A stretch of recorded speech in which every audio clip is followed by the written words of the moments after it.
Well, what a day it is, everyone. I get to have a go on the awesome Honda Rebel 1100. Man, what an opportunity this is. Ever since I had a go on that Vulcan S650 from Kawasaki, I've been itching to get my hands on one of these bikes, especially because this one has got this front cover here, which I think is part of a street add-on pack. And also this one comes with the panniers, which aren't stock. Those are extras that you can buy with the bike when you're there, but doesn't she look pretty with all them extras? I absolutely love the look of this bike. She really does look the part, and she sounds the part as well. And as always, massive thank you to Completely Motorbikes for letting me have a go on this wicked motorcycle for you guys. They've got dealerships up and down the UK. Definitely go and check them out if you're looking to buy any new or used motorcycles. I'm sure they do a great deal. Alright, but as always, shall we have a little listen to the soundtrack? It's always a good place to start with these cruiser bikes, don't you think? And I seriously do think that this bike sounds the part. And a little quote with this bike, traditional cruiser fashion, the ignition is right here. How quirky is that? That's awesome, isn't it? That's so authentic. But as always, everyone, before I do these ride reviews, I do warm the bikes up thoroughly, and I am going to be pushing the bike because I'm trying to sell it. I'm trying to give you the best possible look at what it's like to ride and what it's capable of. But here we go, let's have a little listen.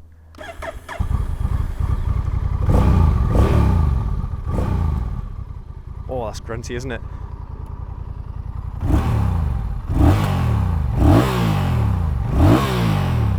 Sounds really good, man. What a bike. First impressions. Do you know what? I thought the ergonomics would be really nice, but actually they feel a little bit cramped for me. I don't know if you can see, my knees are quite bent, whereas on the Vulcan S they were much further forward, and I think I prefer that riding position on a cruiser. It did take me a little while to get the hang of it, but the one thing this bike has got going for it is that engine. That 1100cc parallel twin engine, oh man. It's awesome. It's got so much punch, it's crazy.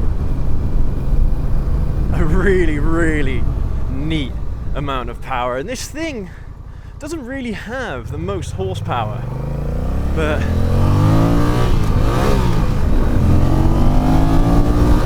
woo! She's got some torque. One other little interesting quirk is that they've swapped the horn button with the indicators. That is taking me a little bit of time to get used to. I'm not going to lie, having the indicators here rather than up here. Usually the horn would be in that position. Now, as far as cruisers go, this is quite a well kitted out bike. You've got cruise control, you've got different power modes as well. I've got it in the sport mode currently, which is, yeah, the mode you want to be in, I think, with this bike. But yeah, pretty nice. It hasn't got a full color TFT display, which is a bit of a shame, but maybe at some point in the near future they'll update the model with something like that, because I don't think this model's changed all that much ever since they released it, in 2019 or so. Yeah, man, this is fun, but there is quite a lot of pressure on your hands here, even though you are sitting in what kind of feels like an armchair position. There is a lot of pull on your hands, especially when you're on the power. I'm sure cruiser guys are used to that feeling anyway. And it is quite a wide grip as well. I can't remember how the grip felt on the Vulcan S, but it is quite a wide grip. Not that's a bad thing at all. Do you know what? I don't think overtakes on this bike are going to be difficult whatsoever. This thing has got loads of power. Red line's at 8,000 RPM, which is pretty nice. I imagine that the power band is under 7,000 RPM though, so yeah, man, it's got a lovely amount of torque in first and second gear. Even third, it does pull pretty hard. We are going to be doing some 0 to 60 runs in a moment here, but let's go ahead and talk some specs, shall we? So this is the 2024 Honda Rebel 1100, the CMX 1100, I think is what it's called. I think it's running a 1089cc parallel twin cylinder engine, which is producing under 100 horsepower. I think it's 98 horsepower at the crank. And I'll tell you what, because this is the manual as well, it weighs less than the DCT model. So this one's coming in, I think, 223 kilograms wet, whereas the automatic, semi-automatic transmission DTC model is coming in, I think, about 232 kilograms, so about 10 kilograms more. It doesn't feel that heavy to ride, to be honest with you, and it does feel quite nimble, considering the wheelbase. I think it's got like a 152 centimeter wheelbase, something like that. That's not too bad, you know. Because with cruisers, because they do look quite long, you expect them to have really long wheelbases, but I think adventure bikes usually have longer wheelbases than this does. Really good. One thing that I am finding though is I'm putting my foot here rather than on the actual pedal. For some reason, that is more of a natural position for my foot to be. But then again, I would prefer my feet to be out here, you know. I don't know if there are mods that you can do for that, but right, well here we go. We are going to do some 0 to 60 runs here in just a moment. I'm going to pull over and just let these cars go past me that are behind me, and then we'll see what this bike's made of. Alright, so there's no one else behind me. We're on a 60 mile an hour road. Let's see what she's got.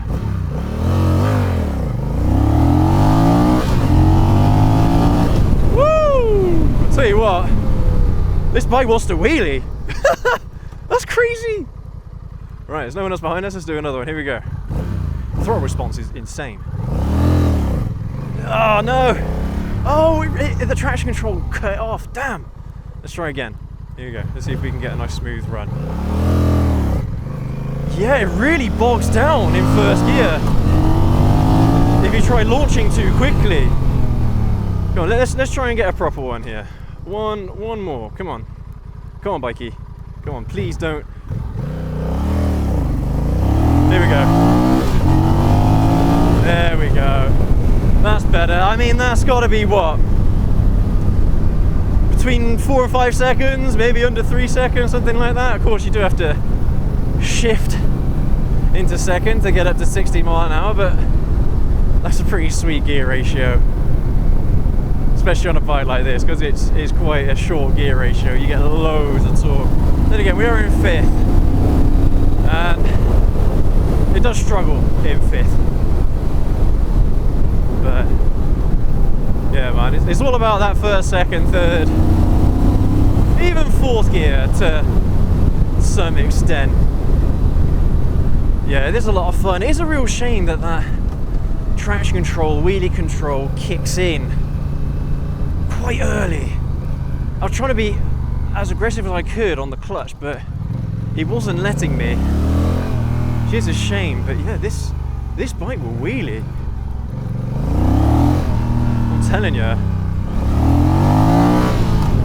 Yeah, if you turn off traction control, wheelie control, this bike would wheelie, I'm telling you. That is insane. Does this bike share an engine with the Africa Twin? I can't remember, it might do. Looking forward to having a go on one of those if that is the case. Woo! Yeah, this is fun, man. I do wish that the foot pegs were over here somewhat. You know, a little bit, pretty much where I've got the Insta360. About there, I think, would have been perfect. I do want to try one more 0 to 60. We've got another little national speed limit road here. Let's see.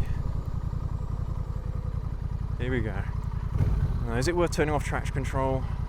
I'll leave it on, but here we go.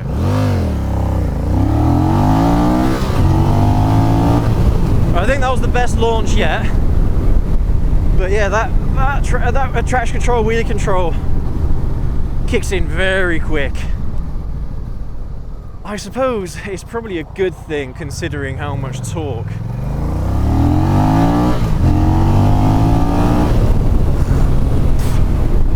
How much torque this bike has got in first and second gear. First gear is crazy.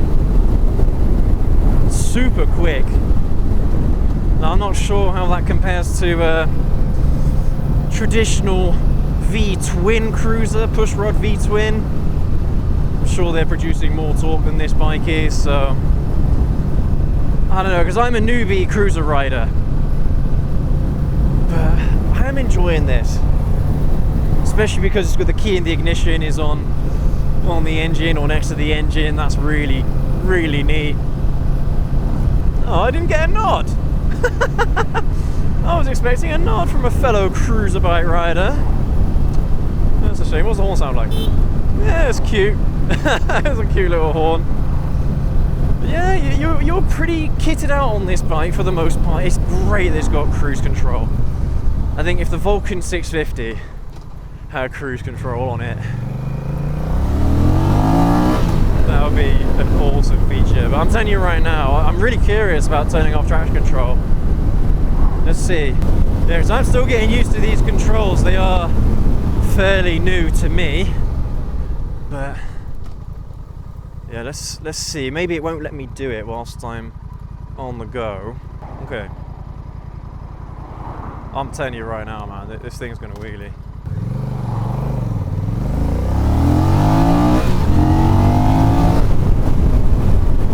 Oh, it looks like the traction control is on still. Oh, I thought maybe that's the lowest level. Okay. Still really fun, man. Another awesome experience. Not quite as novel as the Vulcan, but that was my first ever experience on a cruiser bike, and I really did like that seating position. I thought it was so comfortable. The seat is really squishy, loads of padding. The suspension looks like it might be adjustable a little bit, which is good. But yeah, the stock setup for this suspension is, well, really, really soft, really squishy, just glides over the road. Yeah, it's lovely, man. What a bike. Yeah, it got a nod from I think that's a cruiser bike, I think that counts. So I did get a nod. But yeah, you know what, if you got one of these bikes, I don't think you'd be disappointed at all, man, especially with that engine. Oh, gorgeous, absolutely gorgeous. Now, forgive me, I didn't check out beforehand how much these are going for, brand new, but I think they're going to be about 12 grand, 13, 14, 15, something like that is my guess. Now with this package, with this screen here, with the panniers, obviously that's probably going to set you back another £1,000 or £2,000, but that's my guess. I think is what this bike is going to be going for, but I'll have it up on the screen anyway, just in case I am really far off, because for all I know these bikes might be going for 20 grand. I don't think they are, but yeah, you get a lot of bike, man. Really, really good. Again, huge thank you to Completed Motorbikes for letting me have a go on this wicked motorcycle for you guys. I absolutely love this thing. Right, but let's pull over. Let's have one last listen to the soundtrack of the bike before we sign off. Yeah, here we go. What a bike. I know I've got to cut this one a little bit short today because they're restricting the time I've got with this bike, but wow, what an awesome motorcycle this is. Sorry for waking up all the neighbours. I love that.